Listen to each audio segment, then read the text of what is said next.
Hello, welcome to learning history academy. कैसे हैं आप सभी लोग? देखिए, मैं सीटेट के क्वेश्चंस लेकर आई हूँ। लास्ट वीडियो में भी मैंने आपको पढ़ाया था सीटेट के थ्रू। चलिए अपने टॉपिक की तरफ बढ़ते हैं।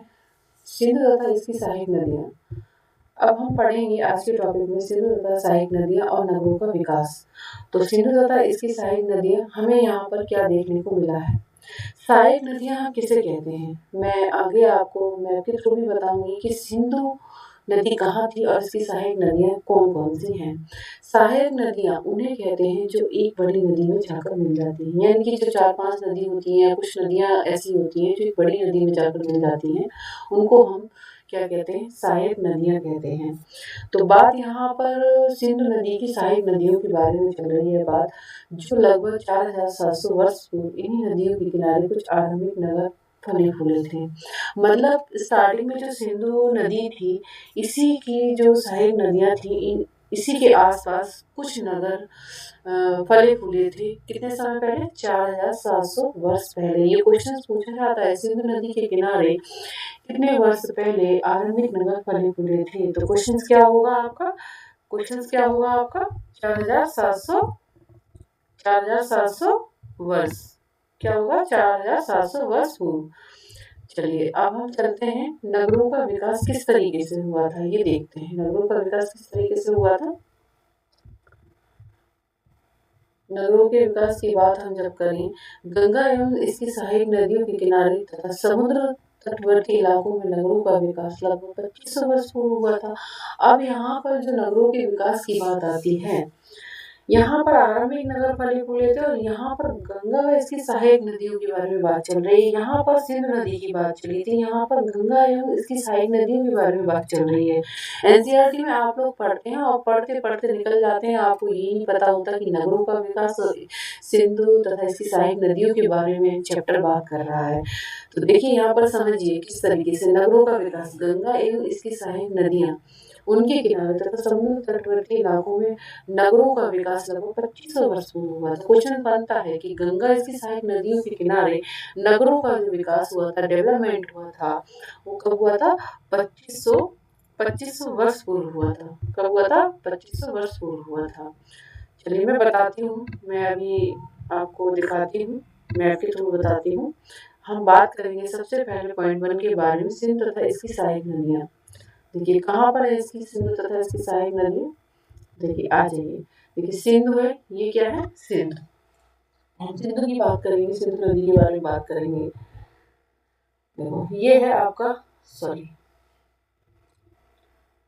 ये है आपका सिंधु, ये है आपकी सिंधु नदी, ये है आपकी सिंधु नदी। और सिंधु नदी के जो किनारे थे, इसकी सहायक नदियाँ कौन कौन सी? झेलम नदी, चिनाब नदी, रावी नदी, व्यास नदी और सतलुज नदी। ये क्या है? ये इसकी जो है वो सहायक नदियाँ हैं। क्या है? सहायक नदियाँ हैं इसकी। तो इस तरीके से मैंने आपको बताया सिंधु तथा इसकी सहायक नदियों के बारे में।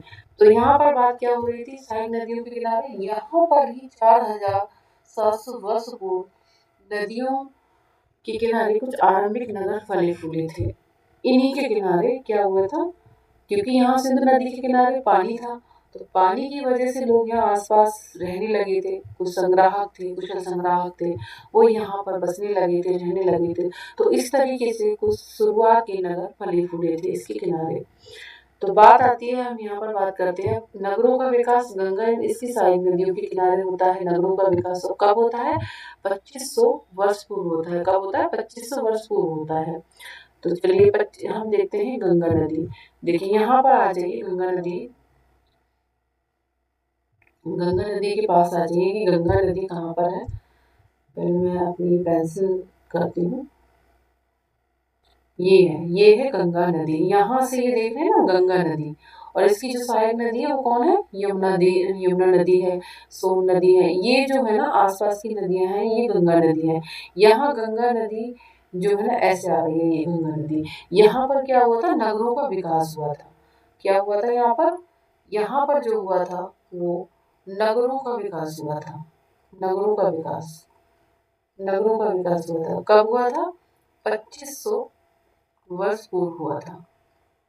2500 वर्ष पूर्व हुआ था यहाँ नगरों का विकास। तो इस तरीके से मैंने आपको बताया सिंधु की सहायक नदियाँ, सिंधु की सहायक नदियों के बारे में बताया और गंगा नदी के बारे में बताया। गंगा नदी के किनारे जो सहायक नदियाँ हैं इनके आसपास किस तरीके से नगरों का विकास हुआ था। नगरों का विकास कब हुआ था? 2500 वर्ष पूर्व हुआ था। देखिए ये पूरा उपमहाद्वीप का प्राकृतिक मानचित्र है, ये पूरा मैप है।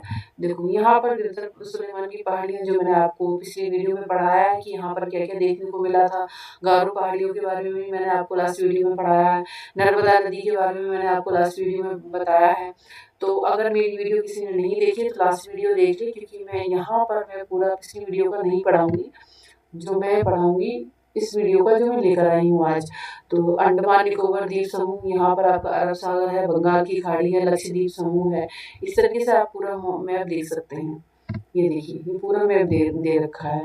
ये यहाँ पर आपका क्या हो जाता है, ये यहाँ पर आपका उत्तर हो जाता है। उत्तर में ये हिमालय है, हम पढ़ेंगे आगे। और ये देखो आपका पश्चिम हो जाता है और ये आपका पूर्व हो जाता है।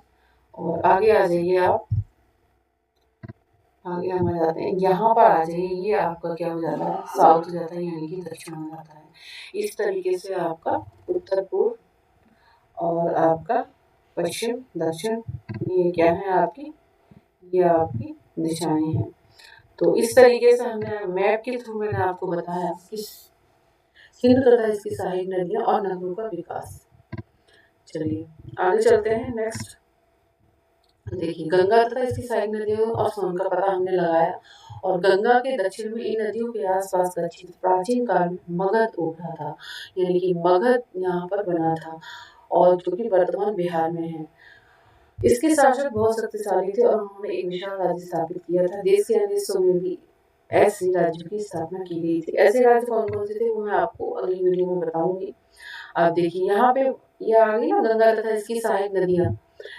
ये देखिए गंगा तथा इसकी सहायक नदियाँ, यहाँ पर ही क्या हुआ था, ये जो है ना गंगा नदी और ये इसकी जो सहायक नदियाँ, इसी के आसपास क्या था, मगध राज उभरा था। क्योंकि लोग धीरे धीरे रहने लगे थे, पानी की तलाश में आए थे, फिर उत्पादन करने लगे थे, गेहूं जौ का उत्पादन करने लगे थे, चावल को उगाने लगे थे। तो इस तरीके से लोग थोड़े जो कुशल संग्राहक थे थोड़ा सा उनमें परिवर्तन हुआ था, है ना। पशुओं को पालने लगे थे तो उनसे उनको भोजन प्राप्त होने लगा था। तो इस तरीके से लोगों ने एक राज्य स्थापित किया यहाँ पर। उस राज्य का नाम आया मगध, जो कि पहला राज्य है। तो इस तरीके से मैंने आपको बताया इस वीडियो में। ये एनसीईआरटी के थ्रू ही मैं अभी आपका चैप्टर 1 क्लियर कर रही हूँ और मुझे 3-4 वीडियो में ये लगेगा, टाइम समय लगेगा और 3 या 4 वीडियो में मैं आपका चैप्टर 1 क्लियर करूँगी। नेक्स्ट वीडियो में मैं आपको बताऊँगी बीसी के बारे में और एडी के बारे में। नेक्स्ट टॉपिक हमारा कौन सा रहेगा, बीसी यानी कि बिफोर क्राइस्ट एंड एडी यानी कि एनो डोमिनी, जो काफी बच्चों के इसमें कंफ्यूजन रहती है, मैं आपको डिटेलिंग करके बताऊंगी। और आपको मेरी वीडियो में क्या समझ में नहीं आ रहा है वो लोग आप लोग मुझे कमेंट करके बता सकते हैं। और please learning history academy channel को आप लोग लाइक शेयर और सब्सक्राइब करते रहें और शेयर जितना कर सकते हैं प्लीज करिएगा। जो बच्चे फ्री ऑफ कॉस्ट पढ़ना चाहते हैं वो लर्निंग हिस्ट्री अकेडमी चैनल से जुड़े और से पढ़ें। डेली वीडियो अपलोड की जाएंगी, डेली वीडियो आपको मिलती रहेंगी, डेली क्लास आपके लिए आती रहेंगी। तो प्लीज़ शेयर करना ना भूलिएगा। और जिन लोगों को वीडियो मिल गई है प्लीज़ शेयर के साथ साथ आप लोग लाइक और सब्सक्राइब भी करते रहें। शेयर करेंगे तो बाकी बच्चों को वीडियो मिलेगी, उनका भी भला होता रहेगा। तो इस तरीके से मुझे मोटिवेशन मिलता है, मोटिवेट करेंगे आप लोग तो मैं आपके लिए वीडियो लेकर आती रहूँगी। तो मिलते हैं कल इसी समय। Bye bye, take care.